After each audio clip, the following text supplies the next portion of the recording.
fantastic. Okay, so we are live, as I currently see. Okay, this is great. Okay, so we got the chat here, so no one has joined yet. That's all right. I suppose we could start in a minute or two. Fantastic. Okay, let me add a little bit to the Christmas spirit here. I'm looking forward to it. You've set expectations high. Yeah. YouTube. Okay, let's start with a classic one.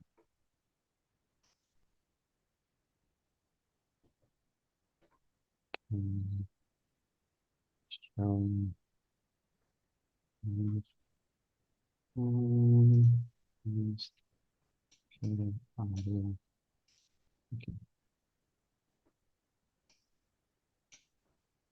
I am Invictus. Okay, wrong channel.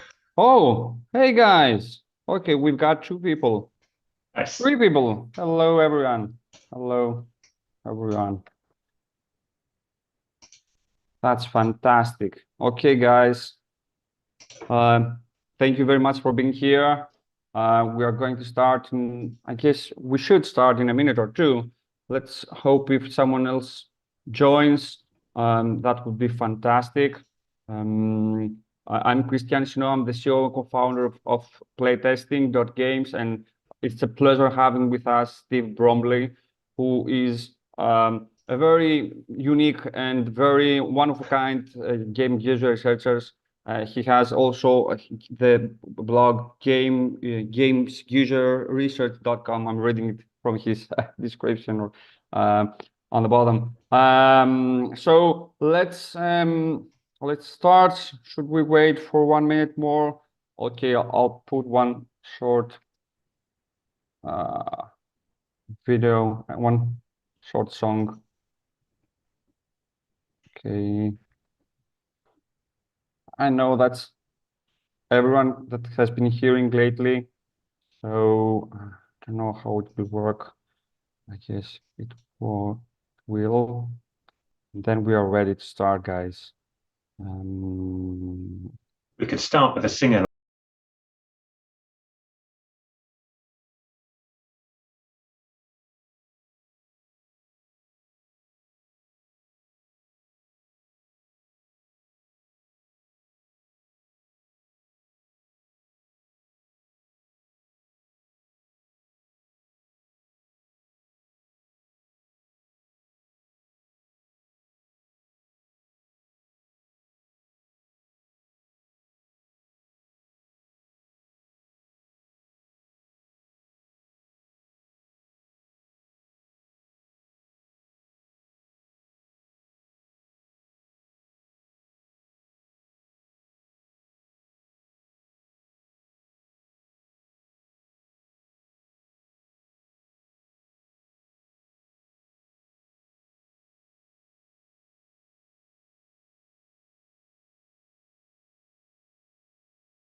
So all I want for Christmas is you, the song says.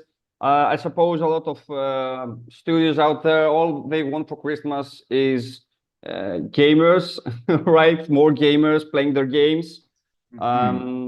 So we could start with that a little bit more. And first of all, I would like you to, before we start about anything like that, let's dive a little bit of who you are. Can you tell us a little bit about?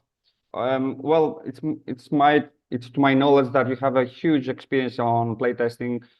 You've playtested on PlayStation for you've done some research there. You have over thousands of hours on playtesting. You've helped teams with studies. You help teams build research capabilities.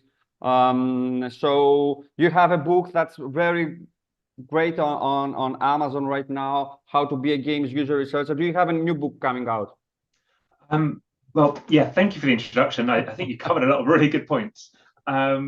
You're, yeah, so yeah, for a little bit of background, my name is Steve Bromley. I'm a games user researcher. I've worked in and around the games industry for a little bit over a decade now.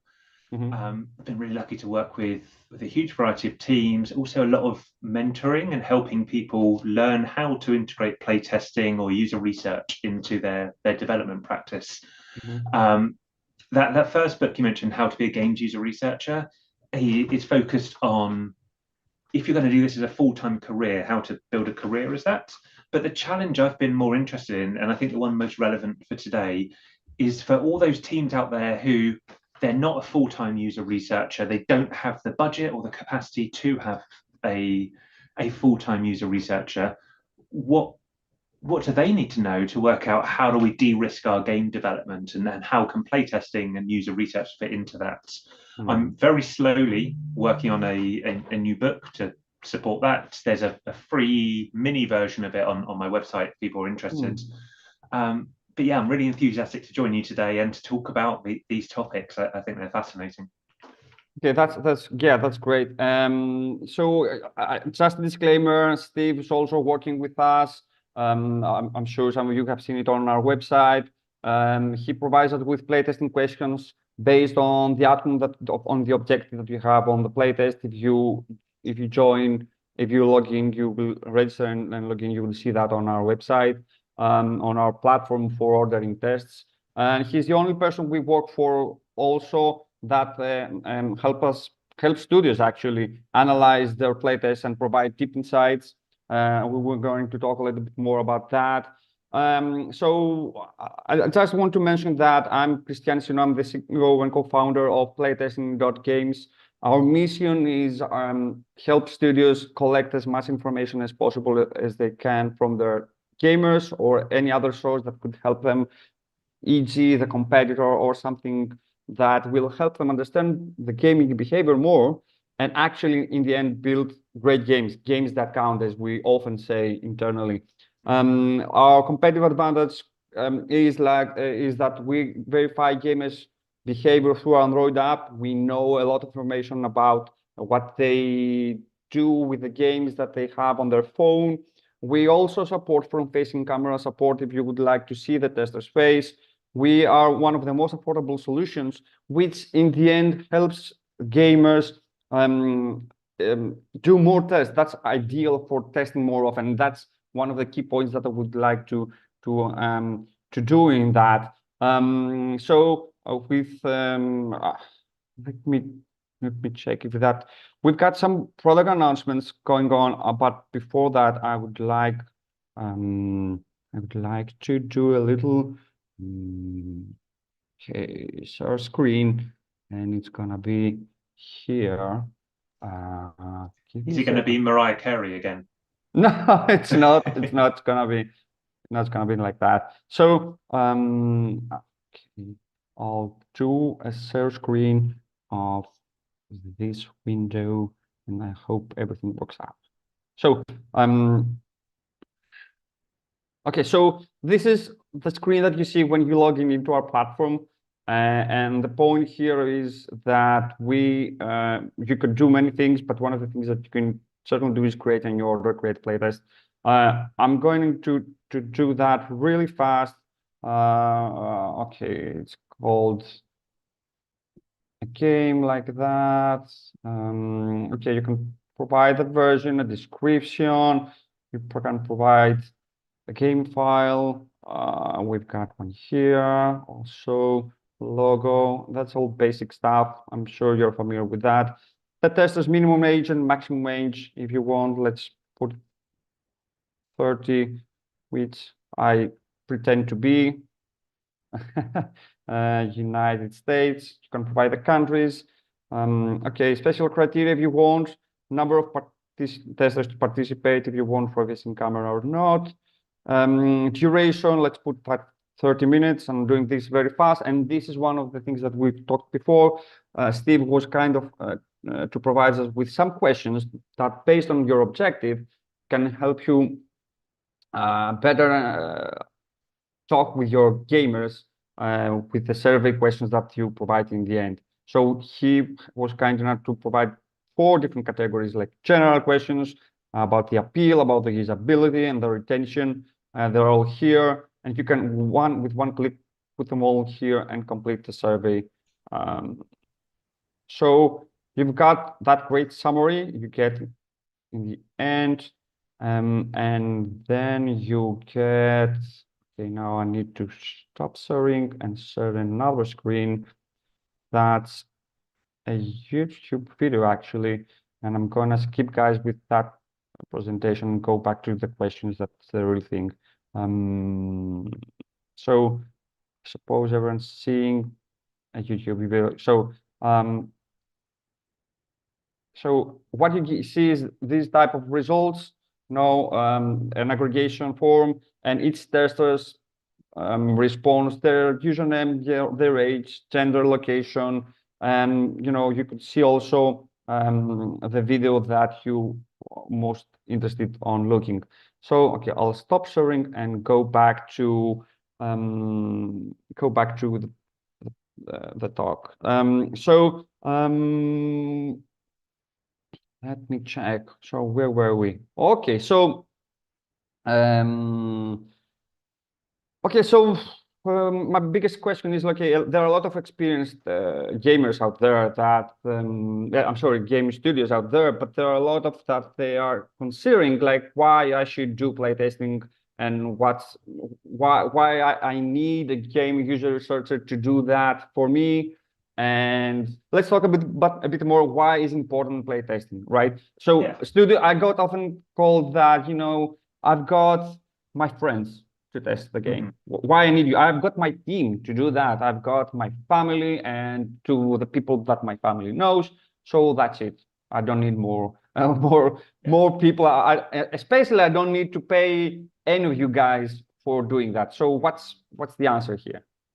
I think it's a really good question, and as you know, one that comes up a lot with discussions about studios who haven't yet hit that culture of user testing, user research, or understanding users. I guess when I'm talking to studios, I'll roll it all the way back to that idea about risk of development. And as you know, game development is a very risky business. Every week there are hundreds of games released on Steam, equal number of free-to-play games released in our iOS store, and it's really hard for games to cut through. And because of that, most studios end up failing and closing after they've released their first game, just because it's such a hard industry. Now, when I look at the roots of risk, why do games fail? Usually there are three challenges that studios have to think about. The first is, actually, can they build a game? Do they have the internal skills and production process that they can put together a game and release it at the end of the day? And a lot of the work that producers do try to minimize that risk through reliable production processes. The second one and the third one I think are most interesting today. The second risk is about the fit with the market. Are we making a genre that there is a potential to build a game in this space and people will buy it? Is there enough interest? Is there a lack of competition? Is there an opportunity here? Is a really interesting question. And I know a lot of market research focuses on what are the genres that are doing well? Where are the spaces for a game? The third one, and a lot of both the work that you do on Playtesting.games and also that I help teams with, is experience risk. Actually, when you make the game, is it fun? Do players understand it? Can they do it? Have we made the thing that we wanted to make when we started? Is our vision correct? Now, game development has always had some techniques to try and minimize that. Ever since you've had games, you've had that idea of playtesting, putting it in front of some people and seeing if they like it, if they understand it, if they can use it.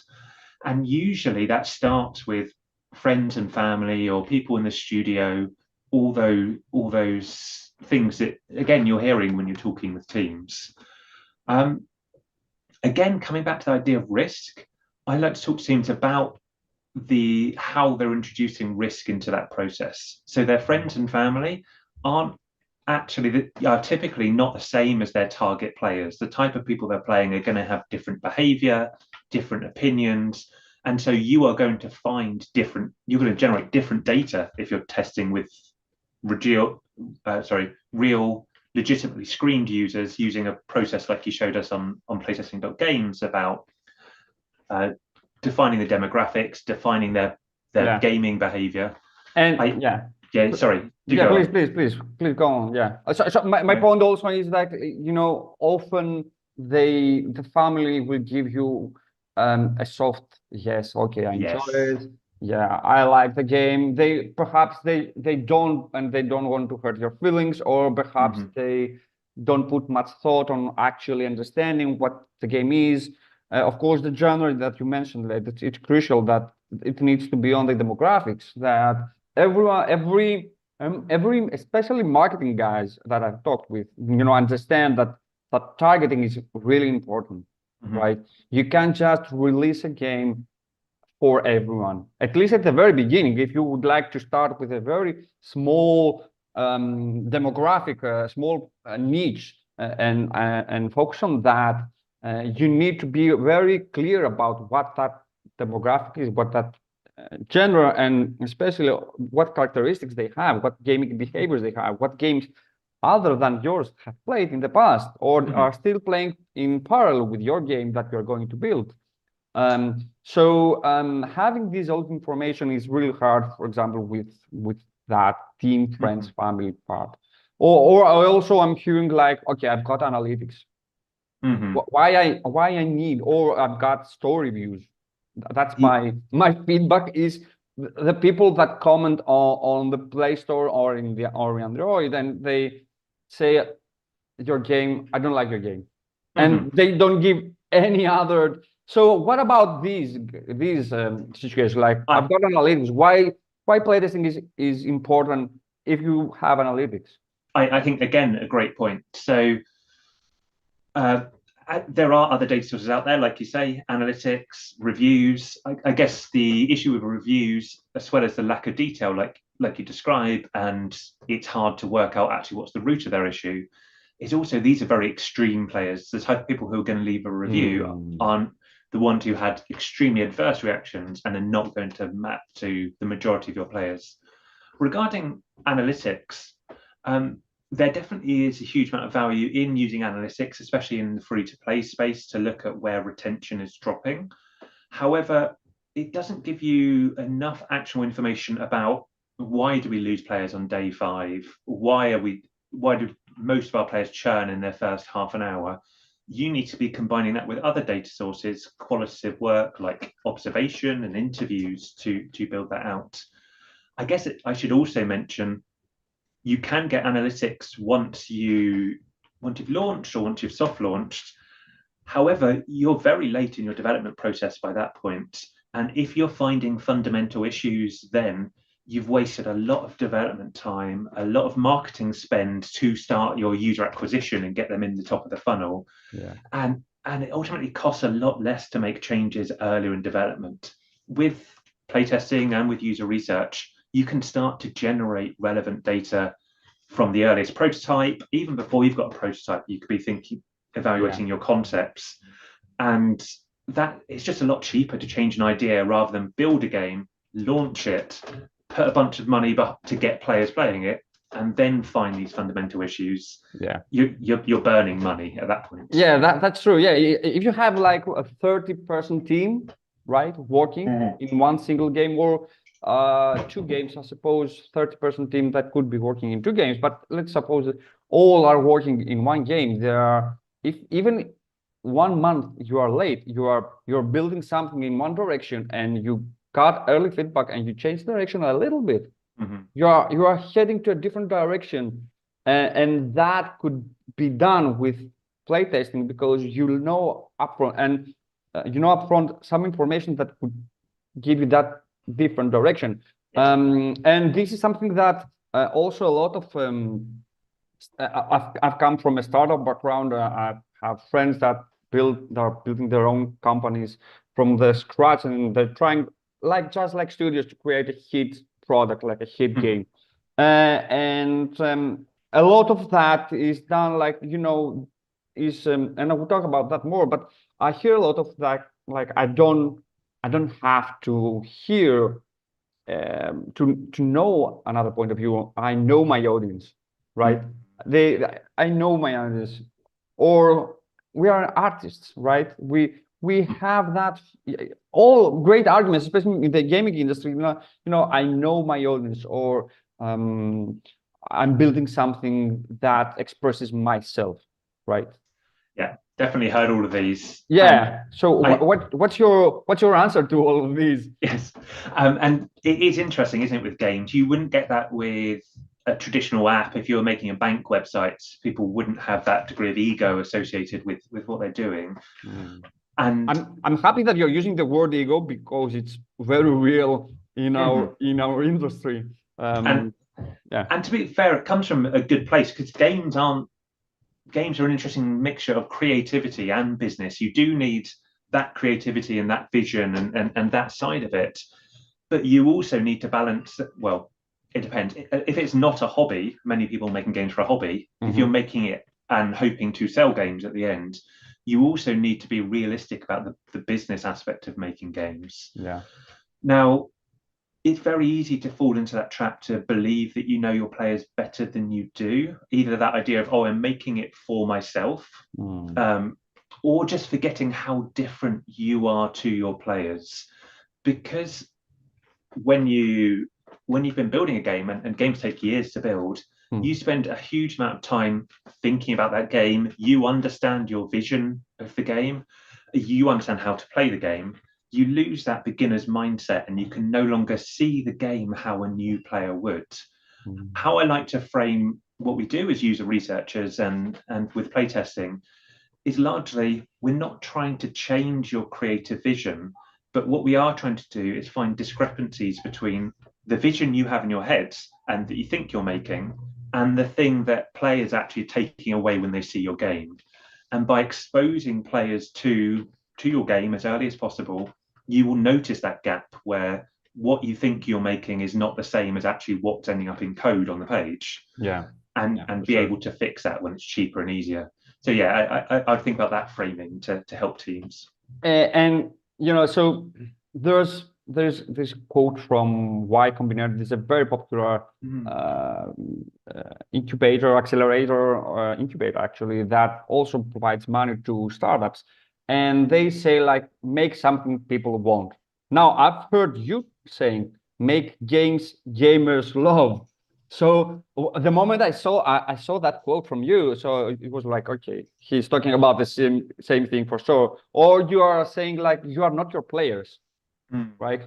You can't actually have the same mentality because you are playing the game, right, all the time. You can't be possibly thinking the same way a new person joins your game. So that's really crucial. And what I've been seeing a lot is, like, at least in the startup world, and I'm seeing with studios that we finally work, is like doing a lot of iterations. And the faster you do iterations, the more you are learning. And our goal at pre-launch stage especially is, like, find the game market fit, trying to find it at least. And we call it game market fit. In the startup world, it's product market fit, but we changed a little bit. And increase the rate of learning. If you learn faster, then you would have much more data to change your approach, your game, to something that gamers actually want. And as you mentioned, keep the vision, right? It's not bad keeping that vision on top, but the direction to get that might change, and probably will. And I've seen that working for us. Like, we have a vision, and it changes, but the way we are approaching that vision changes the most. I love that idea about increasing the iteration cycles. Again, coming back to, it's cheap. You spend less time working on things you're going to have to throw away if you're checking your work regularly with players. I think that's a really nice sentiment to have. And so how often do you think, now that's the perfect question to ask, how often do you think testing should be done, play testing, or before stages from playtesting, if you don't have an actually actual working prototype, what's the perfect time to start, right? So, and what usually, okay, I'm getting a lot of questions here. Like, so when usually studios approach you, and at what stage, and when do you think it should be? Great questions. I'm going to give long answers to them all, so do stop me at any point. So, about how often playtesting should happen, the mindset I want to promote with studios and how I want studios to be thinking is about syncing their playtests and their user research with decision making. When they're making decisions about either early on about it should be this genre or this should be the character, or later on, here's the how we're going to communicate what the weak spot on the enemy is, here's how we're going to tell players which direction to go to in this challenge. They're making decisions at each of these points. And those decisions, some of them are decisions they've made hundreds of times before, and they're very confident that they know this is going to go well. Other times, those are risky and untested. And I would like teams to be thinking about how often are we making those decisions, and then use that to inform how often they're running studies. Now, depending on the size of the team and the scope of the game, sometimes that might be every 2 sprints we've made a significant direction change or decision, and we should validate this with users. With other games, that can be a lot slower, especially when you get later in development and a lot of decisions have been made. You might not have big substantial things to test until every quarter, for example. Earlier this year, I did a survey of what is the behavior of teams and how often are they playtesting. And it showed a huge variety. Some were doing over 20 a year, but on average, I think it was somewhere between 4 and 6 a year is how often teams are doing it. And so I think for many sizes of studios, maybe that should be the number of times they playtest. Now, you in a year. Now, you also asked, when do teams come to me? And again, that's somewhere where I'm trying to encourage a mindset change. Often teams come at milestones, and you're probably familiar with the game production process, where they'll hit an alpha milestone, or they'll hit the beta milestone, or have a vertical slice and think this is the time to test it. Now, the issue I see with that is, I'm going to show understanding first. I understand why that happens. I understand, hey, making games is very busy. There's a lot of priorities. It's hard to prioritize these things. Also, it's just hard to get a build together. Often teams think I need a build in a good state to do this, to do a playtest. And it's not until you hit a big milestone that you've been pushed to put a build together. The issue this causes is you end up with big bundled tests where they've got a year's worth of decisions that they want to test in a single test. And yes, you can run that test. Yes, you can learn some problems, but often the team aren't able to act at that point because they can't go back and they don't have the budget to redo a year's worth of work. And so they end up stuck with things that if they'd done more frequent and often smaller playtests synced with their decision making, they could have fixed this and ultimately end up with a higher quality game at the end. So yeah, currently the behavior is often do it at milestones, but instead I'd like teams to do it with their decisions rather than their milestones. When do you think should be the first decision? Like, obviously the answer is like you could tell me sooner, right? So when they look out for you, like it's okay, it might be too late. So it's always the answer. If you could hire me or call me 1 year before reaching that point, I could be able to provide you with a better roadmap, a better understanding of your game. But this creates the question: what do you do when you do at that stage, right? So if you are late, if right now someone hears us and says, okay, yeah, I now understand how important it is, but my game is right now on soft launch. What do you do? I guess it's still helpful to know these problems, right? Because you still have some options to resolve them. You just don't have the full toolkit of options to resolve them that you did otherwise. Essentially, always good to know these problems. It's just the later you learn them, the more limited your options are for resolving them. You've probably seen in games that you've played fixes that aren't ideal fixes, but they're just what the team has had available to them. So, for example, a pop-up that explains some instructions is probably not how the team wanted to explain those instructions, but they learned too late to do a more elegant fix. Yeah. There's a really nice talk by Dana Nightingale, who worked on Deathloop, the console game, and I believe they are not a user researcher, but they talk about working with the user research team, and they were learning big problems with the mission structure very late in development. But because it was very late, they were very limited with the tools they could have to fix it. They couldn't put in new characters, they couldn't put in significant new dialogue, and so they had to find workarounds to fix the issue. I think if anyone's interested in checking out that talk, that gives a really good understanding about what are the constraints that game development has, and then how learning later means you're more limited than your ideal fix for how you decide to fix that issue.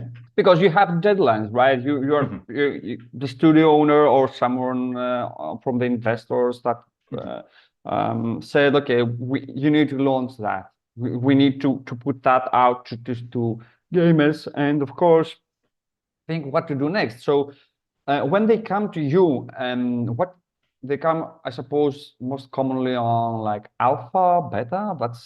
I guess the earliest is often we've got a vertical slice together. We've got a thing that represents what the game will be. So what do you do? Like the studio, the studio person comes, like could be a game designer, it could be someone else from the studio, and says, well, I'm giving it to you. Like, what do you do with that? Yeah, great question. So we've already talked about that idea about we're looking for deviations between the game that has been made and the designer's vision. So I guess that first step, especially as an external person, this will be different for internal teams running their own sessions, is making sure I understand what is the vision of the game. What do they want players to understand and players to feel? What experience do they want players to take away from that? Now, sometimes that can just be looking at their game design document for teams who put them together, conversations with the team. Sometimes, and this talks to deeper issues that are especially relevant for in-house teams, the people working on the game haven't really defined their vision or articulated their vision. And so you might want to spend some time with them understanding, getting them to define this is the game we want to be making. But once that vision exists, we can then design a study that says, okay, is that what players are getting? We'll talk to the team about what do they want to learn from the study, what are the things they're most worried about or the biggest risks, design some robust ways of answering that. And again, you've shown on Playtesting.games that there are some example questions that aim to remove bias in how we're asking that for surveys. But sometimes that might be writing new questions, it might be an interview, it might be an unmoderated test. Essentially gathering the right data so that we can look at actually what is the experience players are having, how close is that to what we want to be putting in the world, and then analyze that and report back to the team. Here's where the biggest priority of issues are for your game and where you should be focusing your attention. How much time is spent on understanding the market, or, for example, do some competitive playtesting? That's very often lately. Like I'm going to the audience. Like competitive playtesting is like having gamers or have recordings of gamers playing someone else's game that's competitor to yours, right? And understanding if they like it, if they don't. How much do you do that? Because as you understand, like a game market fit, right? So you need to understand also the market. I think that's a really good point. And actually, yes, I haven't talked about that. So before all of this happened, before you do before you make a vertical slice, I guess the first significant decision teams make are what game are we going to make? What's the genre? What's the USP? What's going to be different to other games? And a good way of understanding that, and a study that I do help some teams with, is understanding their competitor set, and from that working out where are the opportunities. What are the other free-to-play games in your genre doing well? What are they doing poorly? What are players' reactions to these things? And from that, what are the key pillars that our game needs to hit to break out of that? So that has a number of advantages running those type of studies, not only from the experience angle. I talked at the beginning about experience risk and the idea of working out what is the experience you want to make, but also this is important for marketability. Working out, once you've identified your competitor set, you can estimate their revenue, you can look at the range of potential revenue that your game could make. And through understanding the needs of players and also what you're putting out into the world, you can estimate where are we going to sit in that range of revenue. Are we going to be at the top end? Are we aiming for a mid-tier in this genre? Again, important information for helping you decide, is this game the one we want to make? Or is our attention better spent in a different genre or a different type of game? Okay. And how do you make sure, I mean, I suppose the answer is easy, but the studio, or the people working in the studio are like a little bit biased, to say it, not very aggressively, but they are a little bit biased about their game. So how do you remove that bias? I mean, you just present them results and say, okay, guys, you know, I've seen what you believe that you want to build, but hear what players say, right? I think that's it. I think we have to recognize that there is subjectivity in the game team's interpretation of results. There's subjectivity in my interpretation of results. I guess the thing that is most objective is player behavior. Players have bought this other game or they haven't bought this other game. They've done it for this reason. Their opinion of the things that we're putting in front of them is definitely this. These are all objective facts based around player behavior, and ultimately the success of your game is going to be not based on whether I like your game or whether you, the developer, like your game. It's how are players going to act? Will they buy this? What is their behavior once they're playing these genre of games? And is it realistic that your game will fit in amongst that? So I think that focus on players and players' behavior is super important. There are some tools that we obviously can use to help teams engage with that and think more about their players. Again, making sure that they can see players firsthand, either through live observation of sessions that you're doing in real life, watching videos if they're pre-recorded, making sure that in your studies you're treating the player as a human. You're not just putting them through the steps. You're also having a chat with them about other games they play and fleshing out them as a real person. Are things that will help your teams believe and understand players. These players are true and valid and genuine, and help you have objective discussions about, is this game hitting the mark or not? Yeah, understandable. And I totally agree a lot with that. Yes. Okay, the studio says, how do I know? Okay, I'll use a remote playtesting solution. I'm going with Playtesting.games. They look like great guys. What's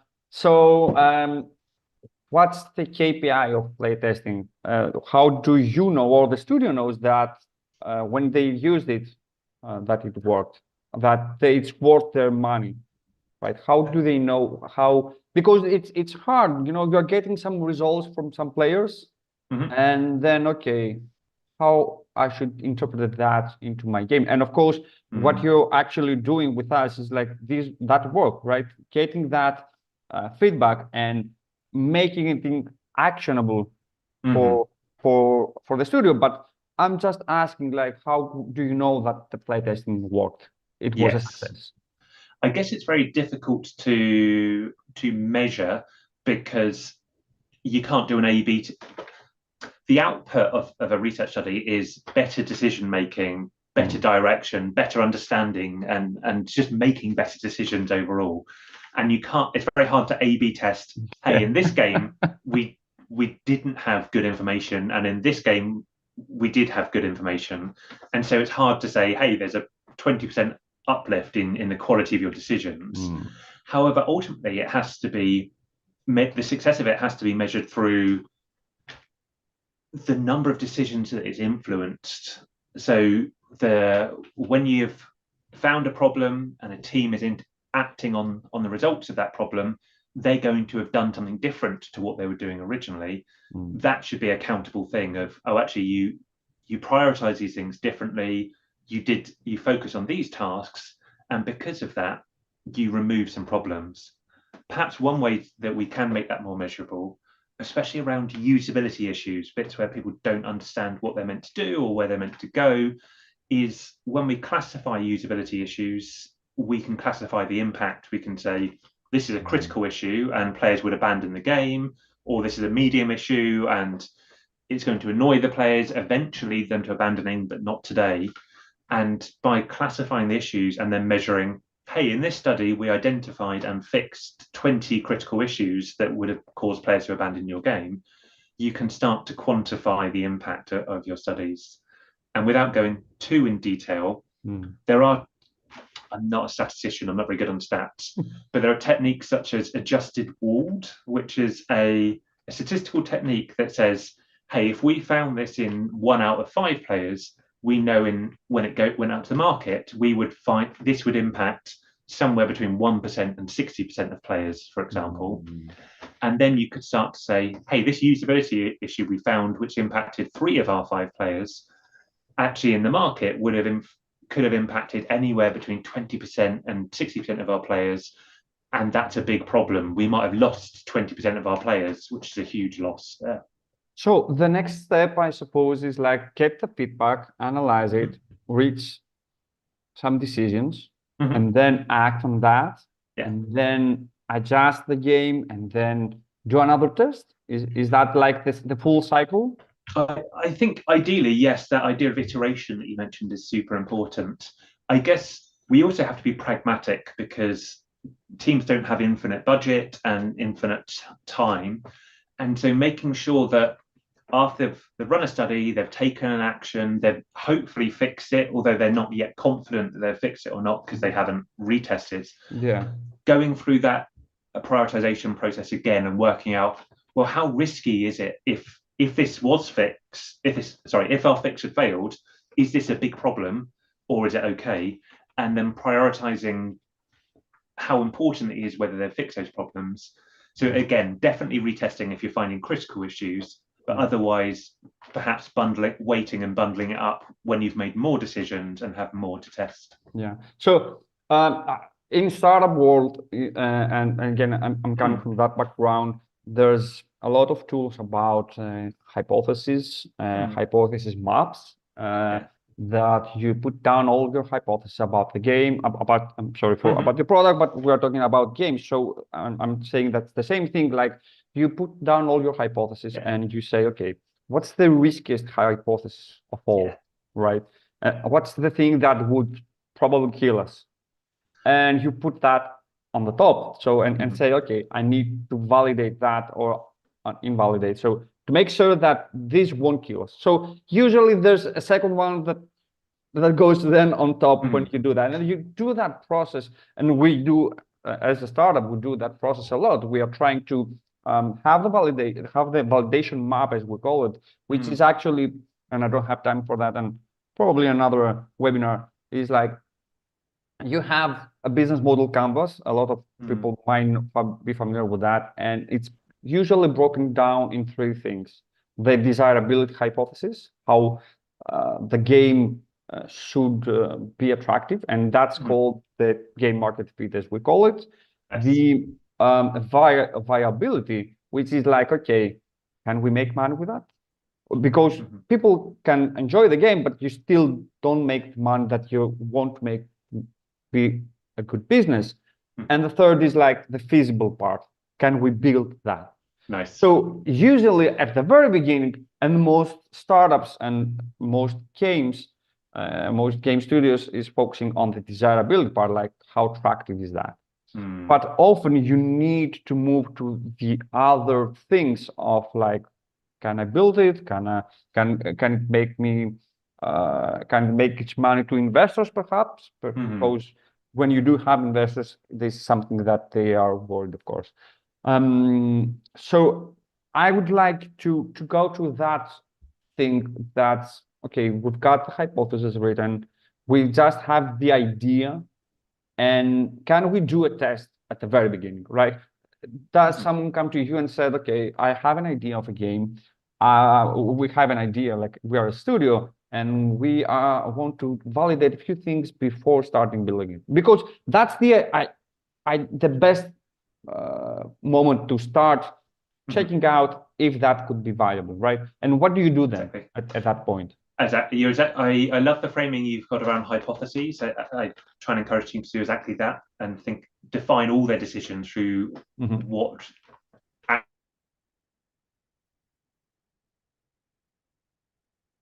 action they're trying to take as a result. And yeah, again, starting right at the beginning is the cheapest time to change directions when you've just got the idea and you haven't built anything. As a user research, so there's a couple of aspects that teams should be doing to explore that hypothesis. Again, looking at their competitor set and estimating the revenue of their competitor set is something that they'll be doing to assess the marketability of the idea at that point. Also, I think there's tremendous value in doing some research at that point with users, making sure that you spend some time understanding your ideal players, your target players. What is it that's attracting them towards certain games and pushing them away from other games, and building that core understanding of, okay, if we built this game, it would have to be hitting these pillars for these players is very important. Now, there's little bits you can do to start to assess your own idea in that space. If you've got any concept art, or I know some teams put together, I'm going to say a video, and it's not a gameplay video, but it's a video that is evocative of the emotion. So it's clips from different movies and other games, and it says, hey, it's got all these things together, makes this game. That's not that difficult to put together. Yeah. And the so-called concept testing, right? Yes, exactly that. Yeah. And although your answer is going to be a bit fuzzy that early, because you're trying to ask players to imagine a future product and imagine their future behavior, and all of these are research red flags that you shouldn't be doing. At least yes.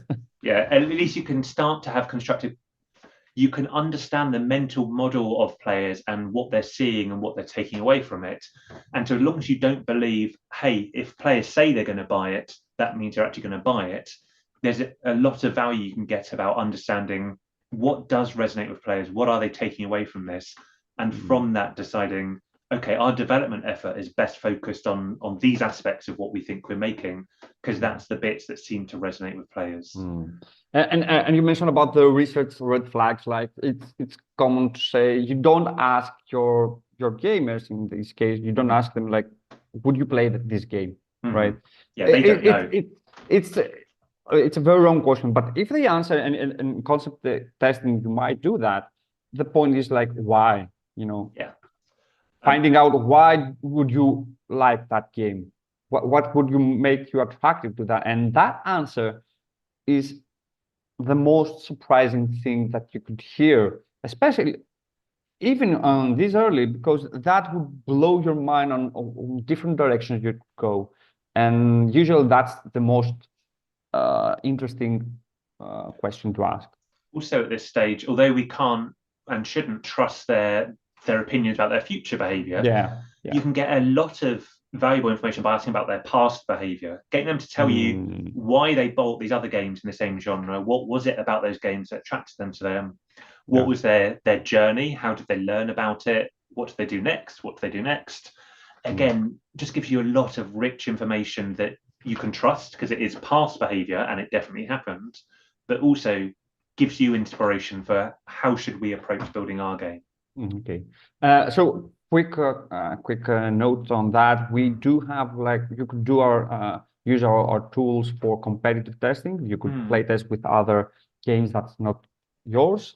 And you could also, we have a small tool that we haven't really built into it a lot, but you could analyze Play Store reviews for now using GPT. We have a little tool, it's called gamegpt.playtesting.games, and you go there and you put the URL of the game that you would like to use, and you put the asterisks on, okay, I want only to know the bad reviews about this game. So it gives you a summarization of, okay, the bad reviews say that. And you hear in a summarized way all the bad things about the game. So that could give you a gap for what you could build. And also, if you do the 5 asterisk part, you could see, okay, I shouldn't focus too much on that because that they enjoy a lot, or I should definitely have that on my game. It's up to them to decide, but the tool is there, it's available, it's free, and we have a limitation, but we are trying to expand it more, so we have much more reviews to take into account. It's called gamegpt.playtesting.games, and I'll provide the links on the chat. Let me do that right now.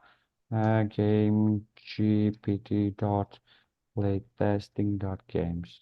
Where I could see a lot of value for teams and how to approach that would be playing the game themselves, seeing what does the game do, what are the core mechanics, what is the journey that the game takes players through, and then comparing their understanding about what is the game trying to do with actually what is the review feedback, what are we hearing from interviews with players and other qualitative work, and then saying, okay, we can see of these core pillars of the games, these are the ones that people are positive about, here's ones they're negative about, and these ones they're reasonably neutral on. It reminds me of maybe you've come across the Kano method, Kano. Yeah. And that way of finding out, okay, what are the delighters about this game? What are the bits that are functional? The game just has to have this. And what are the detractors from this game, which can be helpful when inspiring future games. Yeah. Okay, so we don't have a lot of time, so I'm trying to move to a little bit further in the development stage. Like now you've got now an alpha version of the game or a beta version of the game.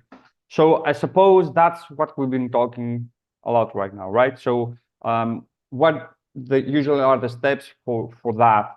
Would you like to add something on that before moving to the soft launch stage? Now, I guess just that focus in those production stages of alpha and beta that's when a lot of the core usability work will be done. Check people understand it, check you're teaching it to players, check that they're getting through it. That's when you can have a huge amount of value with usability. But yeah, let's talk about soft launch. Yeah, so you've soft launched the game, or the game is out there. Should you continue playtesting the game? Well, probably yes. Especially these days when a lot of business models are focused around either live service games or free-to-play games. Actually, what you're trying to achieve with many games is long-term retention, making sure that player comes back on day 5, day 30, 2 years in, that they're still playing. Yeah. And from analytics, you're gonna get some stats. You're gonna learn where players are dropping off and where the problems are. But to get that actual steer on why are they dropping off on day 5, why are they dropping off after that, you need to be getting qualitative information as well. That can be a diary study, getting them to play it every day and write their thoughts, or capture video of them playing every day and capture their thoughts. It can be intercept interviews where you find people on day 30, invite them to take part in an interview or invite them to do a survey. But yeah, ways of understanding why are we losing players so you can tune your retention funnel is very valuable for those types of games. By the way, this is the time to ask any questions, anyone from the audience right now, because we are going to close in a few minutes.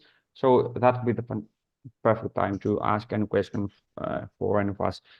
So yeah, of course, also our solution, we're trying to focus on the whole duration of the journey of the game development process, from the very beginning to after launch. We have a diary playtesting. You could do a multi-session playtesting with us, and you could do, and because there's a limit to that, right? So because you can do playtesting for day 30, right? You can have players through the funnel and playing the game again and again. It's really hard. It's very hard to retain players for a playtest. Even for playtesting, Yes. even if you pay them, still it's hard to retain them. If you promise to pay them. So what we are doing right now, we are switching to a different tool that we're creating. It's called in-game SDK, and we are trying to provide information throughout the duration of the gamer's journey from the very beginning, but especially on the later stages. That's really hard with the classic playtesting approach, to have information either with in-game survey or in-game playtesting. So you could do that on level 30, asking gamers to do and get paid for that, or because otherwise you would need some special version of the game if you want to do that otherwise. So that's really helpful for a lot of studios that we have the in-game survey SDK right now, and we are working on the in-game SDK, which also would provide us with an iOS version. We are still on Android, but we are focusing, and that's the announcement. Next year we are going to be on iOS through an SDK using that. I don't know if I missed a point here. So do we have any questions so far? No. Okay. So I would like also to say that how important is late stage, because the game duration, how many years the game is active, is based on the studio. There are a lot of studios that have active games for 2 years. They are working on that. So you're building levels, for example, or Candy Crush Saga is very popular on that. You're building one, I don't know how many levels has right now, but you are having so many different things on the advanced levels that it's hard to know for sure if that's something that they like and why, as you mentioned. So doing with this tool is our mindset. I guess especially for mobile games where the user acquisition spend, the amount of money they spend on actually getting new users, it often vastly outspends the actual development costs. That retention becomes super important for mobile games, free-to-play mobile games especially. And so you're losing a huge, again, you're throwing away a lot of money by not focusing on that. I don't know the exact number right now, and it's changed based on general, like a gamer that's on day 30 is, I think, it's quite expensive. A gamer on day 360 it's very important gamer. You don't want to lose that. And usually unhappy gamers don't come out and say on the reviews like, I don't enjoy the game. They just delete the game, and you never hear from them again. And if you're lucky to have like their email, perhaps you could find out. So that's the mindset that we're trying to approach this, like find out before you churn them, before they churn from your game. So is there anything else that you would like to talk? I think we are done with our time. I would like to mention that Steve is available to do any it could take a project about testing and provide meaningful results and meaningful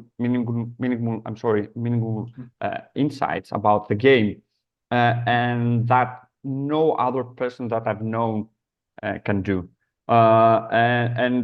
It's great working with you, Steve, on providing us with all this information on the web platform, and also having you as a partner when a studio wants to do an external work with their insights. So you could easily find, where can they find you, Steve? Oh yes. Well, first of all, thank you. That's very kind to say.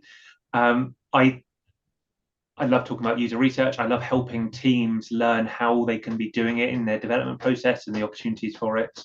On my website, gamesuserresearch.com, there's free guides to teams wanting to do this themselves. You can sign up to get regular articles sent to you with tips on how to approach playtesting throughout development and get some of my mini books for free.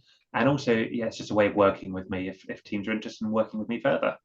Yeah. Thank you. And also Steve has like a playtesting kit that's really useful if you would like to get some information about your right now in a position that you don't have a lot of understanding about playtesting, and you understand the importance, but you don't know how to do it. And you think Steve is an outreach, which I don't think that counts. But you want a little bit more information about playtesting. You could buy the playtesting kit on your website that you have on the bottom, and you could what they can get from that. Yes, so it's for teams who don't have an in-house user researcher but just want to run better playtests. It's templates for how to run a variety of different studies. We've talked about diary studies, we've talked about surveys, talked about interviews, lab-based studies when you're bringing them into your office to test. It's all the templates and all the processes that teams need to know to do a good job of that and get results they can trust. And so, again, I want to mention, if you would like to do your remote playtesting surveys, or you would like to have the videos and you want the face of the tester, we are available at Playtesting.games. If you book a call until the 11th of January, I opened my calendar up until that point. If you book a call the next few days, I suppose, until 11th of January, we are having an offer, and you could we will give you the same prices that we have right now, because we are increasing our prices. That's one of our announcements. So we are increasing our prices early next year. And if you order now, your first order, until the 11th, if you book a call until the 11th of January, you might want to do an order later on. But if you order until the 11th of January, we have the same prices, and we are giving you an extra 10% off.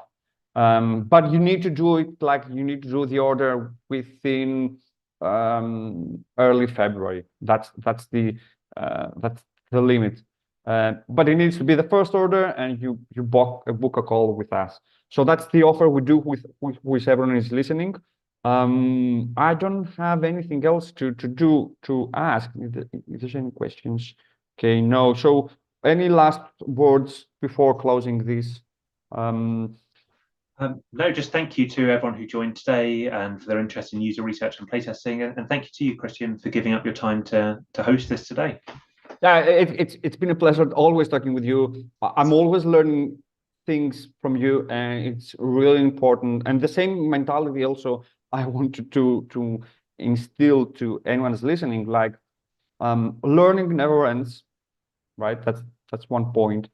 But learning actionable feedback, right? Actionable learning, that's something that you could change on your game, and it provides a different game within 1 month or in 6 months is really important. And the sooner you do that, I always believe it's not too late, it's not too soon to do that. Usually, there's a very popular quote like from Reid Hoffman, who is the co-founder of LinkedIn, said, like, if you're not embarrassed by the first version of your product, you've launched too late.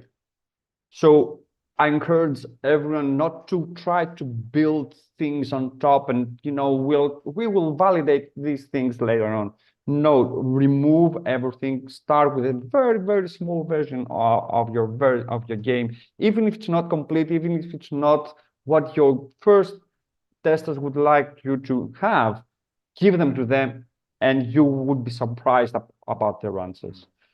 If you even have placeholders, like you have a game that has placeholders inside the game, don't worry about that. Put the game out there. Say you have placeholders in different locations, and provide it to the games, and it will always blow your mind about that game, about the feedback you get. It will de-risk your anxiety because I'm sure you're hearing a lot about that, Steve, right? Yeah, I like that framing around risk of you're gonna discover these problems eventually. Let's learn them earlier so we have more options to fix them and ultimately remove some of the risk from this process. Yeah. So uncertainty in creating a hit game, because if you are following the pack, if you are making a game that someone else has been building, right? If you're a small studio, you can do that, right? If you're a small studio, you need to do a hit game. You need to create a game that outweighs their expenses. It needs to create something unique. You can, as we call it, hit head to head with an existing game.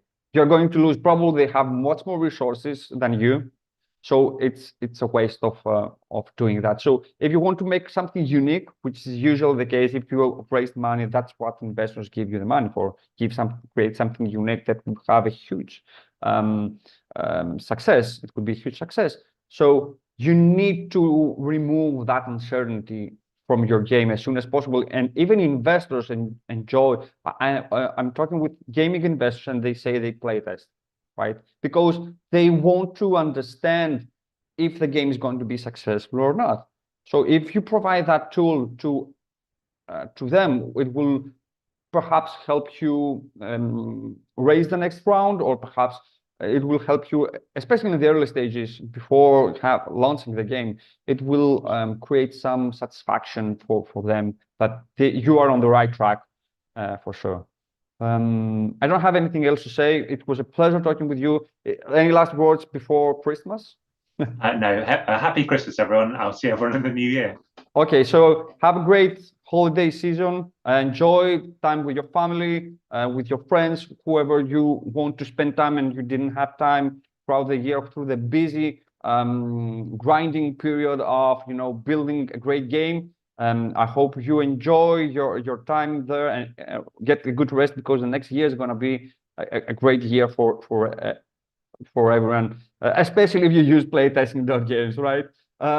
So that's the last hit. So have a great holiday, and hope you be in our next webinar soon. Bye bye, and nice having you.